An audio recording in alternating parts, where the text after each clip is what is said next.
हमारा टॉपिक है आज सुश्रुत जो सूत्र स्थान है उसका 25 नंबर चैप्टर अष्टविध शस्त्र कर्मीय अध्याय। इसमें जो है वो आप आइए पेज नंबर 134 जहाँ पे श्लोक नंबर 3 लिखा हुआ है। ये चैप्टर क्या है, इसमें बताया गया है कि जो अष्टविध शस्त्र कर्म करते हैं हम, छेदन किन में करना है, भेदन, तो पहले आपको पता हो कि एक्चुअली होते क्या हैं अष्टविध शस्त्र कर्म। तो छेदन, भेदन, छेदन है, भेदन है, लेखन, वेदन, एषण, आहारण, विश्रावण और सीवन, ये हमारे अष्टविध शस्त्र कर्म में आता है। जो आचार्य चरक हैं ये पहले हम आपको बहुत बार बता चुके हैं, जस्ट रिवाइज हो जाए आपका। एषण और आहारण आचार्य चरक नहीं मानते तो वो 6 मानते हैं। वाग्वट 13 प्रकार से बोलते हैं, 8 तो ये प्लस में 5 एक्स्ट्रा, उत्पाटन, कुट्टन, मंथन, ग्रहण और दहन ये एक्स्ट्रा मानते हैं। तो अब हम पढ़ते हैं 3 और 4 नंबर श्लोक है, हिंदी में आप हाईलाइट कर लेना, श्लोक में भी वही वर्ड लिखे हैं। तो छेदन कर्म किन में किया जाता है, काट के अलग करना है। किसको? पहले है देखिए भगंदर है, श्लेष्मिक ग्रंथि, तिल, कालक, नाड़ी, व्रण, अर्बुद को हाईलाइट कर लीजिए हिंदी में, अर्बुद फर्स्ट लाइन लास्ट में अर्बुद। फिर अर्श को हाईलाइट कर लीजिए, अर्श को भी आप कट करके अलग करते हैं ना, हेमरेडेक्टमी करते हैं, तो अर्बुद है, अर्श है, इन दोनों को आपने हाईलाइट किया। फिर नेक्स्ट जस्ट रीड करेंगे, चर्म की, लस्थि, शल्य, मांस, शल्य, जतुमणि, मांस, संघात, गल शुंडिका को आप हाईलाइट कर सकते हैं, गल शुंडिका। नेक्स्ट स्नायु, मांस या सिराओं में अगर जो वो कोत होने लग जाए, वल्मीक है, शतपोनक, इसको अंडरलाइन कर सकते हैं, यानी एक प्रकार का भगंदर है ये। अध्रुष है, उपदंश है या मांस कंदी है, अधिमांस है, तो इनमें छेदन कर्म कराया जाता है। फिर हमारा आता है 8 नंबर श्लोक के नीचे हिंदी लिखी हुई है भेदन कर्म। इंसीजन किस में देते हैं, आप सिर्फ इंसाइज करना है, एब्सेस में इंसीजन देते हैं तो सन्निपातिक विद्रुति के अलावा सभी प्रकार की विद्रुतियों में, वात पित्त कफ से होने वाली ग्रंथियों में, तो हाईलाइट करना वर्ड विद्रुति और ग्रंथि। फिर उससे आगे है विसर्प, उससे आगे वर्ड है वृद्धि, तो व वाले सारे आए, विद्रुति, विसर्प, वृद्धि, ठीक है। फिर प्रमेह पीड़िकाएं लिखा हुआ है 3rd लाइन में हिंदी की, उसको आप हाईलाइट करेंगे, प्रमेह पीड़िकाओं में इंसीजन देने को बोला। फिर नेक्स्ट है स्तन विद्रुति, ब्रेस्ट एब्सेस है, किसी को इंसाइज करके तो पस को ड्रेन करते हैं तो स्तन विद्रुति। अवमंथ, कुंभिका, अनुशयी, नाड़ी, व्रण। नेक्स्ट लाइन में 4थी लाइन में बिल्कुल मिड में लिखा हुआ प्राय सर्व प्रकार के क्षुद्र रोग को हाईलाइट कर लीजिए, क्षुद्र रोग। और फिर तालु पुपुट, दंत पुपुट और तुंडी केरी को आपने हाईलाइट किया। ये जो आपने भेदन में हाईलाइट किया एक बार रिपीट करते हैं, तो विद्रुति, एक ग्रंथि, विसर्प, वृद्धि, प्रमेह पीड़िका, स्तन विद्रुति, क्षुद्र रोग और तुंडी केरी। इनमें भी सबसे ज्यादा इंपॉर्टेंट है तुंडी केरी में, याद रखना हम सिर्फ इंसीजन देते हैं, भेदन करते हैं, ठीक है। नेक्स्ट है हमारा 9 नंबर श्लोक में बोला लेखन कर्म किसमें कराया जाता है, तो हिंदी की हमारी जो 2nd लाइन है उसमें देखिए रोहिणी, 4 प्रकार की रोहिणी में, किलास में, उपजीविका, मेदोजन्य, दंत वैदर्भ, ग्रंथि है, वर्तमगत रोग है, अधेजीविका है। अर्श पे आप हाईलाइट कर सकते हैं, स्टार लगा सकते हैं अर्श को। तो अर्श में छेदन भी हम करते हैं, कट करके अलग भी करते हैं अर्श को, और अर्श का लेखन भी करते हैं, मंडल, कुष्ठ, मांस, कंदी या मांस की वृद्धि में। फिर आता है 10 नंबर श्लोक में बोला गया वेदन किस में करना है, तो वेदन हम 2-3 चीजों में ही करते हैं, तो याद रखना इनको, जिनके कम हैं डिजीजेस, जैसे अनेक प्रकार की जो विकृत शिराएं हैं उनमें, मूत्र वृद्धि में यानी हाइड्रोसिल की कंडीशन में, और जलोदर में एसाइटिस की कंडीशन में पंचरिंग की जाती है।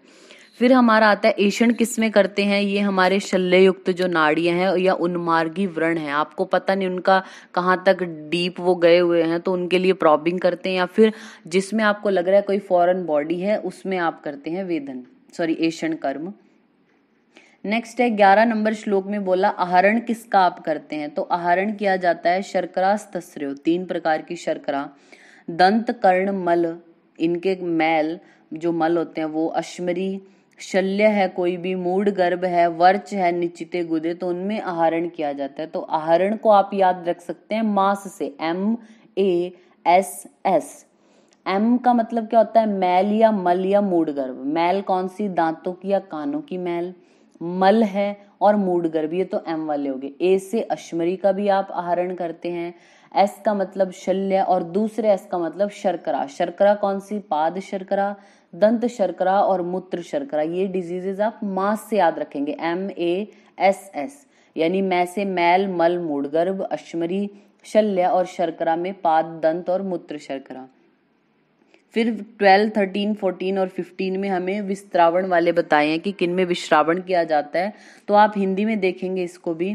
सन्निपातिक विद्युति को छोड़कर पांचों विद्युतियों में, कुष्ठ में वेदना युक्त वायु एक स्थान में उत्पन्न हुआ शोथ, पाली रोग को हाईलाइट कर लीजिए, कर्ण पाली के जो रोग हैं, शलीपद को हाईलाइट किया आपने। फिर नेक्स्ट सर्व प्रकार के अर्बुद को हाईलाइट कर सकते हैं। अर्बुद को आप निकालते भी हैं, कट करके बाहर भी निकालते हैं यानी एक्सीजन भी करते हैं यानी छेदन, और अर्बुद में आप विश्रावण भी करने को बोला। नेक्स्ट है विसर्प, थर्ड लाइन में लिखा विसर्प, और फिर आगे ग्रंथि, उपदंश। स्तन रोगों में, तो स्तन रोगों में क्या बोला, ड्रेनेज करने को। फिर विदारिका, सोशीर, गल, तालु कंटक, कृमि, दंत, दंत वेष्ट, उपकुश, शिताद आपने हाईलाइट किया, शिताद। तो आपने ड्रेनेज यानी विश्रावण में हाईलाइट किया पाली के रोग, शलीपद, अर्बुद और शिताद को। नेक्स्ट हमारा आता है 16 नंबर श्लोक में कि आप सीवन किस में करते हो। तो ऑब्वियस सी बात है, जब आप इंसीजन दे देते हो उसके बाद उसको सूचरिंग तो करनी पड़ती है ना। तो जिनमें भेदन किया गया हो, जिनका सुलेखन कर्म हो गया हो, चल संधि का आश्रय करके उत्पन्न हुए जो सद्यो व्रण है, केवल सद्यो व्रण मतलब जो वन व्रण है उनमें धूल जीवाणु रहित हो, उनसे दूषित ना हो, तब आप सूचरिंग करते हैं। किन में सूचर आपको नहीं करना, 17 नंबर श्लोक में बोला, जो क्षार, अग्नि या विष से व्याप्त हैं, जहां से वायु निकल रही है, दूषित रक्त है और शल्य है, वहां पे आप सूचरिंग नहीं करते। फिर देखिए 21 नंबर श्लोक का लास्ट वर्ड क्या बोला, सीवेद वेली तकम शनै, यानी वेली तक होता है। नेक्स्ट लाइन में बोला शीवेद गो फणिकाम वा अपि सीवेद वा तुन्न सेवनी ऋजु ग्रंथि अथो वा, यानी 4 प्रकार का सीवन कर्म बोलते हैं। तो आप पेज के टॉप पर लिख लीजिए सीवन कर्म भेद। आचार्य सुश्रुत ने जो सूचरिंग है, सीवन हम करते हैं, वो 4 टाइप से बोला। कौन सा, वेली तक, गो फणिका, तुन सेवनी और ऋजु ग्रंथि आपने लिखा। वेल गोतु ऋजु यानी वेली तक, गोफणिका, तुन सेवनी और ऋजु ग्रंथि आपने लिखा। वेली तक मीन्स हम कॉन्टिन्यूस सूचरिंग जो करते हैं उस तरीके से बोल सकते हैं। गोफणिका मीन्स ब्लैंकेट सूचर जो आप करते हो। तुन सेवनी जो सब क्यूटिकुलर जो है वो सूचरिंग करते हो। ऋजु ग्रंथि मीन्स इंटरप्टेड सूचर से आप एक तरीके से कोरिलेट कर सकते हैं। फिर है हमारा 23 और 24, इंपॉर्टेंट चैप्टर है ये, ध्यान से पढ़िएगा इसको। अब यहाँ पे बताएगी सूचरिंग जब आप करते हो तो निडल का यूज तो करते हैं ना, तो निडल कितनी तरह की है वो भी इन्होंने बताया। हाईलाइट करना 23वें, देशे अल्प मासे संधोच, मीन्स अल्प मास वाली जो जगह है जहाँ पे मास कम हो और जो जॉइंट्स हैं वहां पे क्या आता है, सूची वृत्त अंगुलम द्वयम, 2 अंगुल वृत्त, एक तो गोल वाली और 2 अंगुल लंबी सुई का यूज करना है। फिर आयता त्रय उंगला त्रयस्त्रा मासले च अपि पूजिता, जो मासल एरिया है जहाँ पे ज्यादा मास है वहां पे 3 अंगुल लंबी 3 धार वाली सुई या आयत जो हो उसका यूज करने को बोला। तो पहली टाइप की कौन सी होगी, जो 2 अंगुल की और राउंड है। दूसरी कौन सी होगी, जो 3 अंगुल की है, 3 कोणों वाली है और आयत है, वो दूसरी। तीसरी कौन सी है, 24 नंबर में हाईलाइट करना, धनु वक्रा हिता मर्म फल कोशो उदरे अपि।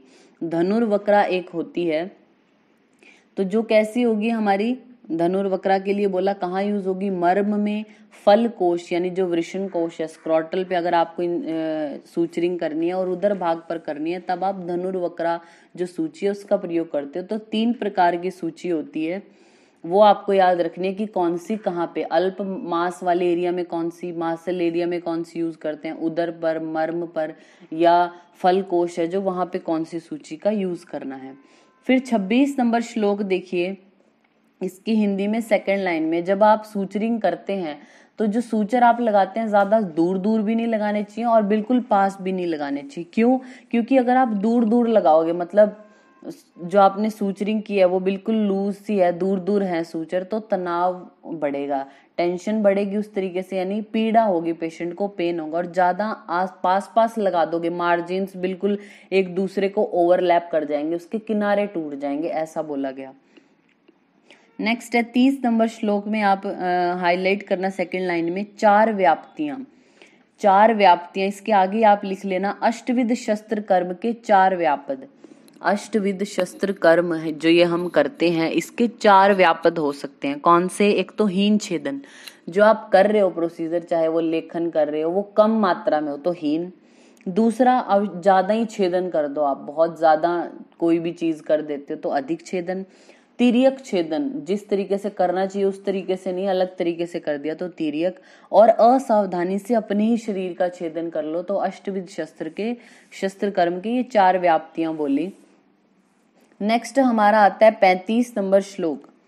35 में बोला कि अगर ये जो हमारे व्याप्ति आपने बोली, वैसे तो शस्त्र कर्म बोलते हैं मर्म एरिया पे करना ही नहीं चाहिए, लेकिन अगर कहीं पे मर्मों पे आघात हो गया तो क्या क्या लक्षण आएंगे, ऐसा बोला। 35 नंबर श्लोक के नीचे हिंदी देखिए क्या बोलते हैं।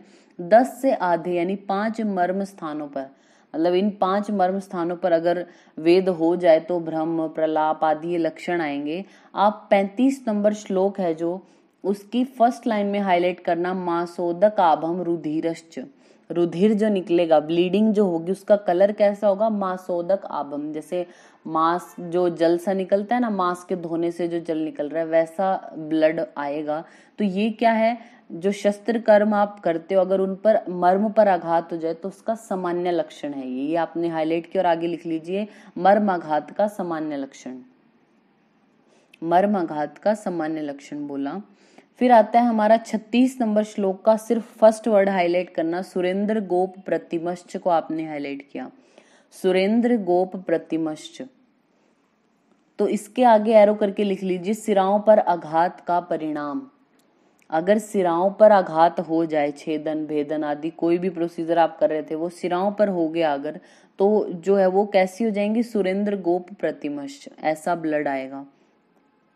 नेक्स्ट है 37 में हाईलाइट करना, फर्स्ट लाइन पूरी, कौब्जम शरीर अवयव अवसाद है, क्रियाशु असक्ति तू मुला रुजा चिराध व्रण रोहती। यहां तक आपने हाईलाइट किया। कौब्ज शरीर का कुबड़ा हो जाना, अवयवों में अवसाद होना, क्रियाशु असक्ति, क्रियाएं जो भी ये प्रोसीजर करोगे वो हो नहीं पाएंगी। तू मुला रुजा मीन्स बहुत डीप यानी ज्यादा तीव्र वेदना होगी, और चिराद व्रणम रोहिती, देर से हीलिंग होगी वुंड की। तो ये किसके बोला? स्नायु विध के परिणाम बोले, तो आप एरो करके लिख लीजिए, स्नायु विध के परिणाम। ये कुछ भी वर्ड आपसे पूछा जा सकता है, जैसे सुरेंद्र गोप प्रतिमा करके लिख के आया और पूछेंगे कि ये किसके वेद से होगा, सिराओं के, स्नायु के, संधि के, ऐसे तो आपको पहचानना है। फिर 38 में देखना, शोफ अति वृद्धि तू मुला रुजा को आप हाईलाइट कर लीजिए। तू मुला रुजा स्नायु में भी आएगी और संधि में भी आई, तो संधि विद परिणाम आप यहाँ पे लिख लीजिए। संधि विध के परिणाम हम पढ़ रहे हैं, स्वेलिंग बहुत ज्यादा होगी, भयंकर वेदना होगी, बल का क्षय होगा आदि और कंडीशन। 39 में फर्स्ट लाइन को हाईलाइट करना, घोरा रुजा यस्यो निषादी दिनेशु सर्वशु अवस्थानेशु न शांतिम अस्ति। मतलब दिन रात पेशेंट को बहुत ज्यादा पेन होगा और किसी भी पोजीशन में बैठ जाए, चाहे वो लेट जाए, खड़ा हो जाए, बैठ जाए, किसी भी पोजीशन में लेट जाए, उसमें भी उसको लाभ नहीं मिलता। तो ये अस्थि विद के परिणाम है, अस्थि विद के परिणाम। फिर हमारा है 40 नंबर श्लोक की सेकंड लाइन में देखना, स्पर्शम न जानाति, यानी स्पर्श का ज्ञान नहीं होता। वी पांडु वर्णों को आपने हाईलाइट किया, यानी शरीर का जो वर्ण है वो पांडु वर्ण का हो जाएगा। तो ये बोले हैं हमारे मांस मर्म है जो, उसके अगर उस पर आघात हो जाए तो ये लक्षण बोले। तो आपने हाईलाइट किया, मांस मर्म में विपांडु वर्णो, अस्थि में घोर रुजा यस्य निशा दिनादिषु सर्वशु अवस्थानेषु न शांतिमस्ति, संधि में तुमुला वेदना, स्नायु में तुमुला वेदना, कौब्जम चिराद व्रण रोहती, शीर अवयव अवसाद, क्रियाशु असक्ति, सिराओं में सुरेंद्र गोप प्रतिमश्च, और सामान्य लक्षणों में आपने मासोदक आभम रुधिरश्च को आपने हाईलाइट किया। ठीक है, तो ये हमारा 25 नंबर चैप्टर है, कंप्लीट होता है, इंपॉर्टेंट है, ध्यान से पढ़िएगा इसको।